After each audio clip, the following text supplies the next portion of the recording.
जय हिंद दोस्तों। मेरा नाम है देवराज सिंह शेखावत। और जैसे कि अपन अभी प्रीवियस ईयर के क्वेश्चंस देख रहे हैं और अपन ने पिछले अभी देखा, अपन ने दो क्लासेस के अंदर देखा 2022 के क्वेश्चंस, और आज अपन करेंगे 2021 के क्वेश्चंस। ठीक है, तो यार अगेन मैं वही सजेशन दूंगा, वोकैब की जितनी प्रैक्टिस हो सकेगी उतनी प्रैक्टिस करें, और रीडिंग कंप्रेशन पैसेज वगैरह की प्रैक्टिस करें, वोकैब को अच्छे से मेमोराइज करें जो मैं आपको क्लास के अंदर करवा रहा हूँ ग्रामर के अंदर। उसको भी जो रूट वर्ड्स हैं, जो इडियम फ्रेज हैं, वो इंपॉर्टेंट है, बहुत बहुत इंपॉर्टेंट है आपके एग्जाम के लिए। तो उन चीज को भी बार बार के अंदर मेमोराइज करें। ठीक है, तो अपन फिर से आज स्टार्ट करते हैं। और आपका पहला ही वर्ड है क्या? देखो, मैंने कल आपको बताया था काफी बार बच्चे कंफ्यूज हो जाते हैं। ये वाले सेंटेंस, ये वाली मेन चीज पढ़ना बहुत जरूरी है ना। ये वाली काफी बार क्या, एक सेकेंड, वो कहाँ है, पैन निकाल लेता हूँ मैं आपके लिए। काफी बार बच्चे ये चीज पढ़ते नहीं है ना, और ये जो मेन जो हेडलाइन है ना, इसको नहीं पढ़ते हैं। और काफी बार जैसे अपोजिट वर्ड के अंदर सिमिलर वर्ड कर देंगे और सिमिलर वर्ड के अंदर अपोजिट वर्ड कर देते हैं, और आपको जल्दी जल्दी से ओएमआर भरनी होती है। ये चीज क्या हो जाती है सर, नेगेटिव हो जाती है, और इसके अंदर सर हमारे मार्क्स कट गए है ना। जो अपन कर सकते थे तो सर वो खराब हो गया अपना, है ना। मार्क्स जो अपन अच्छे से इम्प्रूव, जो अपन ला सकते थे मार्क्स, वो सर अपन गेन ही नहीं कर पाएंगे, सर गलत और हो जाएंगे ना। तो ये चीज अपने को हेडलाइन अच्छे से पढ़नी है। सर अपोजिट वर्ड्स हैं, या फिर सर सिमिलर, या फिर nearest milling, expresses the same, ये वाले वर्ड्स हैं ना, अपोजिट वर्ड है यहाँ पे। ठीक है, तो देखो रिसीड, रिसीड का मतलब होता है सर पीछे हटना, पीछे हटना। ठीक है, रिसीड का मतलब क्या होता है सर, पीछे हटना। अब देखो रश का मतलब क्या होता है सर, कहीं पे रश हो, रश मतलब भीड़ हो गई है ना, भीड़ टाइप के अंदर हो गया, उसको क्या बोलेंगे सर, रश। नहीं सर, रश और पीछे हटने का तो सर, पीछे हटने का क्या होगा सर, आगे बढ़ना, ये होगा अपोजिट, ये होगा ना अपोजिट तो। ठीक है sir. Sir advance, sir advance का मतलब क्या होता है सर, आगे बढ़ना। ठीक है, सभी को समझ में आ रहा है एडवांस का मतलब क्या हो गया सर, आगे बढ़ना। तो ये वाला क्या हो गया अपने पास में, इसका करेक्ट। अप्रोच का मतलब क्या होता है सर, किसी चीज के प्रति अप्रोच होना, है ना, किसी चीज के प्रति अपना एक स्टाइल होना, वे होना किसी चीज के प्रति, उसको क्या बोलते हैं सर, अप्रोच बोलते हैं। सर अप्रोच भी नहीं हो सकते थे सर। फॉरवर्ड एक डायरेक्शन है। एडवांस का मतलब क्या होता है सर, फॉरवर्ड बढ़ना, फॉरवर्ड होना। लेकिन सर फॉरवर्ड, अगर सिर्फ फॉरवर्ड लिखा हुआ है ना, तो सर फॉरवर्ड तो एक सिर्फ डायरेक्शन है, आगे। सर अगर रिसीड, जैसे अगर बैकवर्ड होता है यहाँ पे, तब मैं कर देता क्या, फॉरवर्ड। लेकिन सर यहाँ पे है बैकवर्ड होना, तो सर रिसीड का अपोजिट क्या हो जाएगा सर, एडवांस। ठीक है, अपोजिट क्या मतलब, एंटोनिम। रिसीड का एंटोनिम क्या हो जाएगा सर, एडवांस। चलो ठीक है सर, नेक्स्ट पे चलते हैं अपन। ठीक है सर। सर देखो एंसेस्टर्स, एंसेस्टर्स का मतलब क्या होता है, एंसेस्टर्स का मतलब हो गया जो अपने पूर्वज हो गए, है ना, पूर्वज। एंसेस्टर्स का मतलब क्या हो गया सर, पूर्वज। देखो सर सपोर्टर्स, सर सपोर्टर्स कौन होता है सर, जो सपोर्ट करते हैं अपने को। नहीं सर, सपोर्टर्स का और पूर्वज, देखो पूर्वज मतलब पुराने जमाने के, जैसे अपने मम्मी, जैसे अपने पिताजी, फिर उनके दादाजी, तो उनके दादा, उनके पिताजी, तो सर ये चीज क्या होगी, पूर्वज। तो सर पूर्वज का अपोजिट क्या होगा सर, जो आने वाली पीढ़ी है। मतलब सर पूर्वज का मतलब जो पहले वाली पीढ़ी, और जो इसका अपोजिट क्या होगा सर, जो आने वाली पीढ़ी है। तो सर सपोर्टर्स का मतलब आने वाली पीढ़ी तो बिल्कुल भी नहीं हो सकता सर। डिसिपल्स का मतलब होता है स्टूडेंट्स, बोल सकते हैं, है ना, डिसिपल्स का मतलब होता है स्टूडेंट्स। तो सर पूर्वज का अपोजिट स्टूडेंट भी बिल्कुल नहीं हो सकता सर। सर फॉलोवर्स का मतलब भी एक तरीके से, फॉलोवर्स तो सभी को पता है, जो अपने को फॉलो, कोई चीज को फॉलो करे। सर फॉलोवर्स भी बिल्कुल नहीं हो सकता। तो सर ये तो एलिमिनेशन मेथड से भी मैं कर सकता था, है ना। इन तीनों का मीनिंग पता है मेरे को, तो सर ये तीनों नहीं हो सकते थे। फिर बचा डिसेंडेंट्स, तो सर ये होगा। और डिसेंडेंट्स का मतलब क्या होता है, जो आगे वाली जो अपनी पीढ़ी होती है उसको क्या बोलते हैं अपन, डिसेंडेंट्स। इसका मतलब क्या होता है सर, जो आगे वाली पीढ़ी हो, आगे वाली पीढ़ी को अपन क्या बोलते हैं सर, डिसेंडेंट्स। पीढ़ी, जो आगे वाली जो पीढ़ी होती है उसको क्या बोलते हैं सर, डिसेंडेंट्स। ठीक है सर, सभी को समझ में आ गया। नेक्स्ट चलेंगे। देखो सर ट्रांसपेरेंट, ट्रांसपेरेंट का मतलब हो गया सर, जो जिसके आर पार देख सके अपन, है ना। जैसे कोई ग्लास होता है ना अपने पास में, जिसके आर पार देख सकते हैं, उसको क्या बोलते हैं सर, ट्रांसपेरेंट, जिसके आर पार देख सके। सर लिम्पिड, सर लिम्पिड का मतलब भी ट्रांसपेरेंट जैसा ही होता है, जिसके अपन आर पार देख सकें, है ना। लिम्पिड का मतलब भी क्या होता है सर, ट्रांसपेरेंट ही होता है। लेकिन सर यहाँ पे क्या पूछा है सर, अपोजिट वर्ड पूछा है। अगर सर सिमिलर वर्ड पूछते तो सर लिम्पिड लगा देते, लेकिन सर अपोजिट वर्ड, तो सर लिम्पिड तो हो ही नहीं सकता। लिम्पिड और ट्रांसपेरेंट का मीनिंग ही है। सर कलर्ड, सर इसका मतलब आर पार दिखने वाला, और सर कलर्ड का मतलब जो कलरफुल हो। नहीं सर, कलर्ड भी बिल्कुल नहीं हो सकता। ओपैक, ओपैक का मतलब हो सकता है जिसके आर पार नहीं देखा जा सकता। फॉर एग्जाम्पल जैसे मेरा हाथ है, है ना, इसके आर पार मैं नहीं देख सकता, है ना, लेकिन अगर मैं ग्लास स्लेब लेके आता तो सर मैं उसके आर पार देख सकता था। तो ग्लास क्या हो गया सर, ट्रांसपेरेंट, और मेरे जो हाथ है जिसके आर पार नहीं देख सकता वो क्या है सर, ओपैक। तो सर ओपैक और ये दोनों के दोनों क्या हो गए सर, दोनों के दोनों क्या हो गए, अपोजिट का। सर इसका करेक्ट आंसर क्या होगा सर, ओपैक होगा। सर फोर्थ कमिंग क्या होता है, जो आगे आने वाला है, जो आगे कोई चीज होने वाली है ना उसको क्या बोलेंगे अपन, फोर्थ कमिंग। जो भी चीज आगे होने वाली है उसको क्या बोलेंगे, फोर्थ कमिंग। ठीक है सर, नेक्स्ट पे चलिए सर। ठीक है सर। सर नेक्स्ट है पार्टिसिपेट, किसी चीज के अंदर पार्टिसिपेट लेना, है ना, किसी चीज के अंदर हिस्सा लेना। सर ज्वाइन, सर ज्वाइन और पार्टिसिपेट क्या हो गए सर, सिनोनिम हो गए एक दूसरे के, नहीं सर, अपन ने पूछा है एंटोनिम। सर क्विट, क्विट मतलब होता है किसी चीज से छोड़ देना। सर पार्टिसिपेट था किसी चीज को ज्वाइन करना, क्विट का मतलब हो गया किसी चीज से छोड़ देना। सर ये इसका करेक्ट ऑप्शन हो गया। सर कॉपरेट, सर कॉपरेट का मतलब होता है किसी के साथ देना, ठीक है, नहीं सर साथ देना तो हो ही नहीं सकता था। सर पार्टिसिपेट मतलब किसी के ज्वाइन करना, साथ देना तो हो ही नहीं सकता था। क्विट करना हो सकता था, सिर्फ उसको छोड़ देना, किसी चीज से छोड़ देना। प्ले का मतलब होता है खेलना या फिर किसी चीज के अंदर हिस्सा लेना। तो सर ये भी नहीं होगा, अपोजिट नहीं होगा इसका ये भी, ठीक है सर, क्विट हो जाएगा इसका। सर नेक्स्ट है डिसअप्रूव। सर डिसअप्रूव का मतलब हो गया किसी चीज से सहमति नहीं होना, किसी चीज से सहमति नहीं होना, ठीक है सर। सर रिजेक्ट का मतलब भी वही बोल सकते हैं सर, कि रिजेक्ट कर दिया, डिसअप्रूव कर दिया, कि किसी चीज को अपन ने नकार दिया। डिसअप्रूव का मतलब भी नकारना हो गया। नहीं सर, तो ये दोनों क्या है सर, सिनोनिम है, तो नहीं सर, रिजेक्ट तो नहीं हो सकता। सर अलाउ हो सकता है क्या, सर डिसअप्रूव का मतलब किसी चीज को नकार देना या फिर किसी चीज को अलाउ नहीं करना, और सर अलाउ का मतलब किसी चीज को अलाउ कर देना, सर किसी चीज को सहमति देना, तो सर अलाउ होगा। इसका अपोजिट क्या होगा, डिसअप्रूव का मतलब अपोजिट क्या होगा सर, अलाउ। सर रिफ्यूज हो सकता है, रिफ्यूज का मतलब होता है मना करना, नहीं सर मना करना। सर डिसअप्रूव का मतलब एक तरीके से बोल सकते हैं मना करना, रिफ्यूज। सर ये तो सिनोनिम था। डिसअलाउ का मतलब, सर डिसअलाउ का मतलब भी किसी चीज से सहमति नहीं देना, डिसअप्रूव का मतलब भी सहमति नहीं देना, तो सर ये भी सिनोनिम हो गया। सर एंटोनिम क्या हुआ इसका, अलाउ। अलाउ का मतलब किसी चीज से सहमति देना, किसी चीज को अंदर आने देना, और डिसअप्रूव का मतलब किसी चीज से सहमति नहीं देना, ठीक है। चलो ठीक है सर, ये तो हो गया सही सर, एंटोनिम 5 तक एंटोनिम आ गया। सर अब अपने को पूछा 6 से 10 तक EDM phrase, correct meaning EDMs की, ठीक है, ईडीएम्स या फिर प्रोवर्ब्स, ठीक है, ये चीज पूछिए। ठीक है सर, ये करते हैं। देखो, to clear the air, clear the air का मतलब क्या होता है सर, कुछ टेंशन है ना, मतलब टू क्लियर द एयर का मतलब सर कुछ टेंशन है ना अपने दिमाग में, उसको निकाल देना, ठीक है। टू क्लियर द एयर का मतलब देखो, टू वर्क हार्ड नहीं सर, टू वॉश प्रॉपर्ली नहीं सर, टू रिमूव टेंशन, ये सभी को याद रहेगा सभी को। टू क्लियर द एयर का मतलब क्या होता है sir, to remove the tension, tension निकाल देना, ठीक है सर। सर नेक्स्ट क्या होगा, pillar to post, pillar to post का मतलब क्या होता है सर, एक जगह से दूसरी जगह बार बार जाना, ठीक है, एक जगह से दूसरी जगह बार बार जाना, मतलब driven from one place to another. Sir इसका तो ऑप्शन ए ही हो गया करेक्ट, ठीक है, driven from one place to another, ठीक है सर। नेक्स्ट देखेंगे, देखो, to smell a rat, to smell a rat का मतलब हो गया किसी पे अपने को शक है ना, तो उसका मतलब क्या होता है, टू स्मेल अ रैट। अब देखो, to see science of black epidemic नहीं sir, to get bad smell of bad dead नहीं sir, to suspect foul dealings, किसी चीज पे शक करना, है ना, किसी चीज पे जैसे कोई चीज गलत हो रही है उस पर अपने को शक करना है। सस्पेक्ट का मतलब क्या होता है सर, शक होना, तो इसका क्या हो गया करेक्ट ऑप्शन सी, ठीक है सर। नेक्स्ट पे चलिए, देखो, अब देखो, to be above board, to be above board का मतलब क्या होता है सर, कोई ऑनेस्ट हो, है ना, किसी चीज के प्रति ऑनेस्ट हो, उसको क्या बोलेंगे sir, to be above board, above board, ठीक है sir. To have a good height नहीं सर, किसी की हाइट ज्यादा होना नहीं sir. They have no debt, कि किसी के ऊपर कर्जा नहीं होना नहीं sir. To be honest in any business deal, बिल्कुल सर, किसी भी चीज के अंदर, किसी भी बिजनेस के अंदर ऑनेस्ट होना, उसको क्या बोलेंगे, टू बी अबव बोर्ड, ठीक है सर।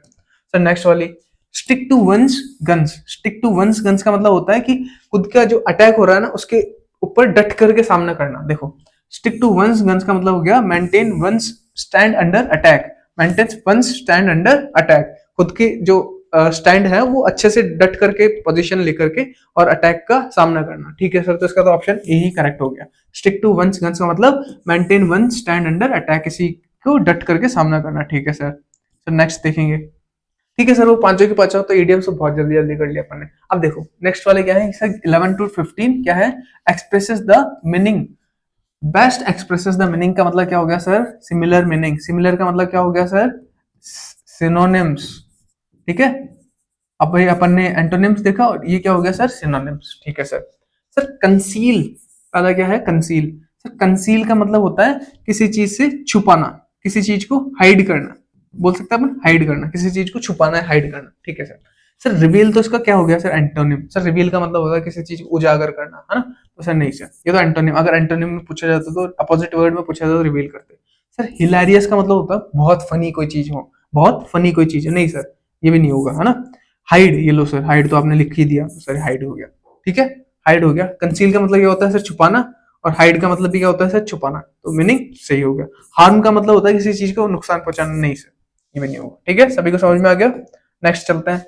एक्सट्रैक्ट, एक्सट्रैक्ट का मतलब होता है किसी चीज से किसी को निकाल देना, किसी चीज से किसी को निकाल देना, जैसे कि कोई को अपन जैसे गन्ना, गन्ने का जूस पीता है अपन, तो गन्ने का जूस किससे एक्सट्रैक्ट होता है, गन्ने से। गन्ने का जूस किससे एक्सट्रैक्ट होता है, गन्ने से, तो गन्ने का जूस अपन ने उस गन्ने से निकाल दिया, तो एक्सट्रैक्ट का मतलब होता है निकाल देना किसी चीज को किसी से, है ना, निकाल देना। सभी को समझ में आ गया, ठीक है सर। सर गिव का मतलब होता है देना, सर ये तो अपोजिट हो गया, गिव का मतलब तो देना हो गया और एक्सट्रैक्ट का मतलब हो गया निकाल देना, नहीं सर गिव नहीं हो सकता। स्प्रेड का मतलब होता है सर फैलना, नहीं सर इसका मतलब होता है निकाल देना, फैलना तो दोनों अलग अलग चीज हो गए।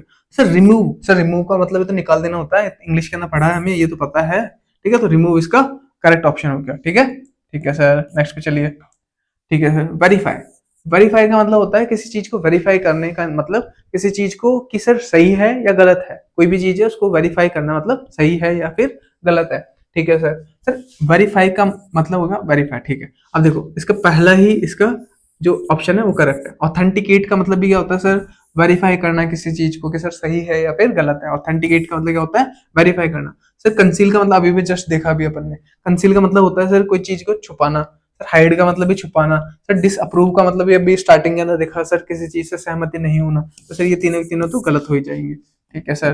नेक्स्ट चलेंगे सर। स्टैब्लिश, स्टैब्लिश का मतलब होता है किसी चीज को बनाना या फिर किसी चीज को स्टैब्लिश कर देना, मतलब किसी चीज को अपन स्टैब्लिश कर देना इन द सेंस, जैसे मैंने एक स्कूल की बिल्डिंग बनाई और मैंने इसको स्टैब्लिश की 1990 के अंदर, मतलब कि मैंने इसको, ये स्कूल कब से चल रही है, 1990 से चल रही है, मतलब कब बनी थी ये, 1990 के अंदर बनी, तो उसको क्या बोलेंगे अपन, स्टैब्लिश करना, ठीक है सर।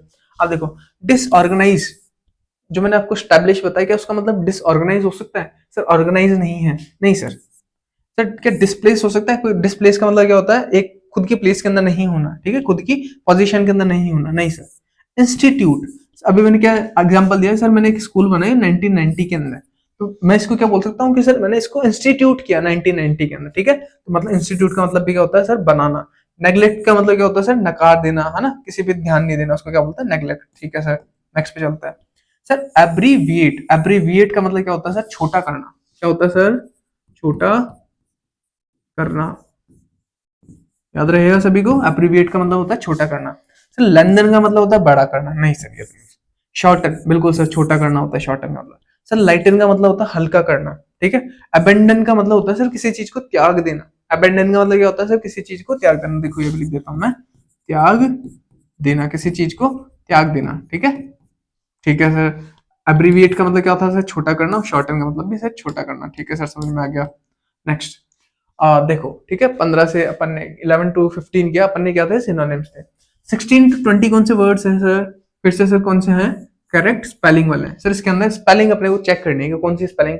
अब देखो सर, ये मैंने देखा और मिलेनियम आ गया मेरे दिमाग में सर, मिलेनियम, मिलेनियम, ठीक है सर। अब इसको मैं क्या करूंगा सर, इसको छुपा लूंगा और लिख दूंगा स्पेलिंग साइड के अंदर, मिलेनियम।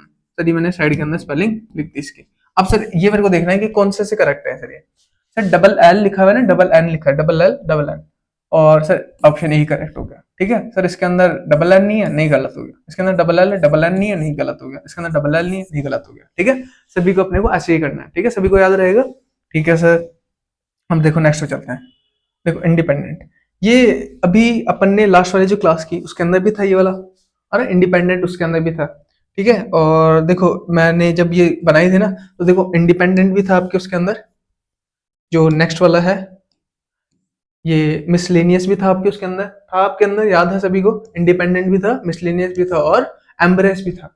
अब आप देख रहे हैं कि सर तीन वर्ड्स स्पेलिंग वाले के अंदर सर तीनों की तीनों ही प्रीवियस ईयर से आ गई, है ना, 2000 अपन ने 22 की और 2021 के पेपर के अंदर भी है ये चीज। तो इसका मतलब हो गया सर पीवाईक्यूज बहुत इंपॉर्टेंट है। अभी सिर्फ आपके पास के अंदर 5 डेज है ना, आपका जो आरएमएस का एग्जाम आ रहा है उसके अंदर 5 दिन बाकी है, और उसके अंदर जो पीवाईक्यूज जो कर रहे हैं बच्चे उनके लिए बहुत फायदा होगा, क्योंकि सर बहुत सारे PYQs as it is repeat हो जाते हैं न्यू पेपर के अंदर। जो अभी पेपर 2025 वाला देंगे तो उसमें हो सकता है सर 24 वाला, 23 और 22 21 के अंदर से रिपीट हो जाए। और बेसिकली यार यही चीज है, जैसे वोकेबल है ना, इसके अंदर काफी बच्चों को सर एम्बेरस की स्पेलिंग नहीं आती होगी सर, लेकिन सर उन्होंने पीवाईक्यू की अगर कर लिया होगा तो सर उनके लिए तो इजी हो जाएगा, है कि नहीं है? तो बेसिकली यही है, पीवाईक्यूज को देखना भी आपको अच्छे से जितना हो सके, एटलीस्ट 5 से 7 साल के पीवाईक्यूज को देखना है आपको, और उसी के हिसाब से फिर आपको एक माइंड मैप बनाना है कि सर मैं कैसे करूंगा उन चीजों को, उसी को सॉल्व करो। आप ट्राई करो कि मॉक टेस्ट भी आपके पीवाईक्यू का दो, एक दो मॉक टेस्ट भी आपके पीवाईक्यू का दो, ताकि आपको पता चले कि टाइमिंग कैसे बैठेगी, है ना? तो बेसिकली यही चीज है कि आपके 3 क्वेश्चन आपके पीवाईक्यू से रिपीट हो गए, तो बेसिकली ये बहुत इंपॉर्टेंट चीज है कि पीवाईक्यू को अपने को अच्छे से बार बार के अंदर देखना है, ठीक है? चलो ठीक है सर, अब इंडिपेंडेंट देख लेते हैं अपन। ठीक है सर, इंडिपेंडेंट के अंदर सर फिर से देखो, इंडिपेंडेंट देखा अपने हाथ के अंदर छुपाया, INDEPENDENT, लो सर लिख लिया। अब सर इसके अंदर से करेक्ट कौन सा होगा सर? DANT नहीं सर, सर DINT नहीं सर, सर DENT ठीक, आई कहां से आएगा? नहीं सर, और सर ये लो यही सही है, ठीक है, यही अपने पास के अंदर करेक्ट ऑप्शन हो गया। ठीक है सर, नेक्स्ट चलते हैं सर, नेक्स्ट वाला मिसलेनियस। ठीक है सर, ये पिछले वाले में भी था, MISCELLANEOUS, मिसलेनियस। ठीक है सर, सर डबल सी नहीं आता? नहीं सर। सर डबल एल आता? नहीं सर। सर डबल एस नहीं आता? नहीं सर। ठीक है सर, ए करेक्ट हो गया। समझ में आ रहा है सभी को? ठीक है सर, नेक्स्ट चलते हैं, नेक्स्ट वाले के अंदर देखेंगे सभी। देखना एम्बेरस, सर फिर से इसके अंदर भी मैं वो कवई कर लूंगा, एम्बेरस। ठीक है सर, इसके अंदर वो कवई कर लूंगा मैं, और सर ऑप्शन ए करेक्ट हो गया। सभी को समझ में आ रहा है? तीनों की तीनों अपने को मतलब स्पेलिंग मिस्टेक ही ऐसे करनी है, स्पेलिंग मिस्टेक वाले के अंदर अपने को सबकॉन्शियसली सोचना है, इन पे अपन ज्यादा ध्यान देंगे ना तो अपन ज्यादा कंफ्यूज हो जाएंगे। जैसे इसका नाम पता है सर, ह्यूमरस होगा, तो मैं इसको छुपा लूंगा, ह्यूमरस।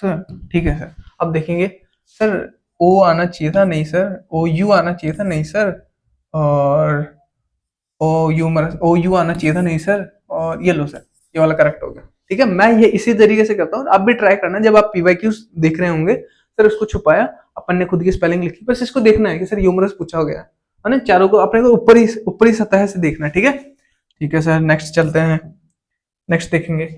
अब देखो इसके अंदर क्या पूछा है सर, 21 से 25 तक वन वर्ड जो होता है for the give one word, जो आपको सेंटेंस दिया है इसका वन वर्ड बताना है। ठीक है, देखो, the act of murder of a human being, the act of murder of a human being, किसी इंसान को मारना। ठीक है सर, देखो सुइसाइड मतलब क्या होता है सर? खुद को ही मारना। सुइसाइड का मतलब क्या होता है सर? खुद को ही मारना। तो सर यहाँ पे क्या लिखा हुआ था कि act of murder of one self, नहीं सर, तो सुइसाइड नहीं होगा सर। मैट्रिसाइड का मतलब होता है किसी की माँ की हत्या करना, किसी की मम्मी की हत्या करना, नहीं सर सर पैट्रिसाइड का मतलब होता है किसी के पिताजी की हत्या करना, नहीं सर, पैट्रिसाइड भी नहीं होगा। होमिसाइड का मतलब होता है सर किसी इंसान को मारना, ठीक है, तो होमिसाइड हो जाएगा। ठीक है सर, समझ में आ गया? ठीक है सर, नेक्स्ट चलेंगे, one who travels by foot, जो पैरों पे चलता है ना, पैदल, पैदल यात्री जिसे बोलते हैं अपन हिंदी के अंदर, उसको इंग्लिश में क्या बोलते हैं सर? सर ट्रैवलर बोलते हैं सर। ट्रैवलर होता है जो एक जगह से दूसरी जगह आता है सर, लेकिन इसका मतलब फुट से रिलेटेड नहीं है। ट्रैवल कैसे भी मैं साइकिल से भी कर सकता हूँ, बाइक से भी कर सकता हूँ, नहीं सर, ट्रैवलर में नहीं होगा। स्टिकलर का मतलब होता है कोई, ये एक मतलब एक आइडिया से रिलेटेड है कि मेरे को ये चीजें पसंद है तो तुम्हें भी ये चीज पसंद करनी चाहिए, है ना, लोगों को भी ये चीज पसंद करनी चाहिए। नहीं सर, स्टिकलर का मतलब ही वो चीज समझ नहीं आया सर। पेडेस्ट्रियन का मतलब हिंदी में क्या होता है सर? पैदल यात्री। सर डिसिप्लिनरियन का मतलब होता है जो डिसिप्लिन का मेंटेन करके रखता है ना, कोई भी जगह पे डिसिप्लिन का मेंटेन, फॉर एग्जांपल पुलिस वाले जैसे डिसिप्लिन मेंटेन करके रखते हैं, डिसिप्लिनरियन बोलते हैं उनको। ठीक है, स्टडी ऑफ बर्ड्स, बर्ड्स की स्टडी को क्या बोलते हैं? देखो मैंने क्या बताया था, रूट वर्ड्स के अंदर मैं बता रहा हूँ कि सर लॉजी लग जाए ना कभी भी पीछे, तो उसको बोलेंगे अपन, उसको स्टडी से रिलेट करेंगे। ठीक है सर, अब देखो आर्कियोलॉजी, आर्कियोलॉजी का मतलब क्या होता है? कभी किसी ने सुना archaeology survey, archaeological survey of India? इसका मतलब क्या होता है सर, जो ह्यूमन, जो अपना एंशियंट ह्यूमन है ना, ह्यूमन हिस्ट्री के बारे में स्टडी को क्या बोलते हैं सर?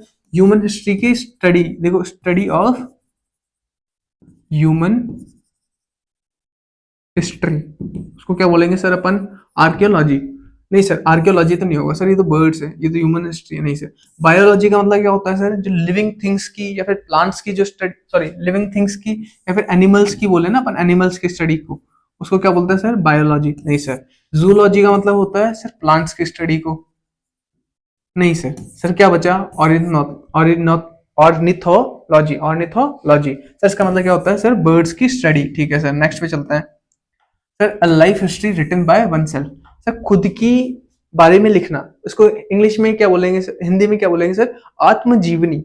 हिंदी में क्या बोलेंगे, आत्मजीवनी। तो खुद के बारे में लिखने को क्या बोलते हैं सर, ऑटोबायोग्राफी। ठीक है सर, मैं खुद के बारे में लिख रहा हूँ तो उसको क्या बोलूंगा मैं, सर मैं खुद से लिख रहा हूँ तो इसलिए आया ऑटो, और मेरी खुद की जीवनी है इसलिए क्या बोला इसको, biography.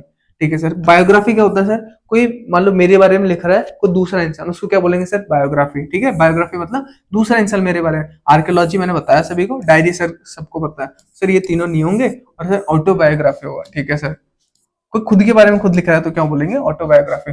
The art of tilling the soil, the art of tilling the soil. Tilling the soil मतलब जैसे अपन खेती के अंदर क्यारियां बनाते हैं अपन, जैसे मिट्टी के अंदर क्यारियां बनाते हैं अपन, मिट्टी खोदते हैं अपन, तो उस चीज को किससे रिलेट करेंगे सर, सर क्या एग्रीकल्चर से, बिल्कुल सर, एग्रीकल्चर के अंदर तो मिट्टी की खेती होती है, होती ही नहीं होती सर। पिस्सीकल्चर क्या होता है सर, जो फिश की खेती होती है ना, एग्रीकल्चर ऑफ फिश, उसको क्या बोलते हैं सर, पिस्सीकल्चर।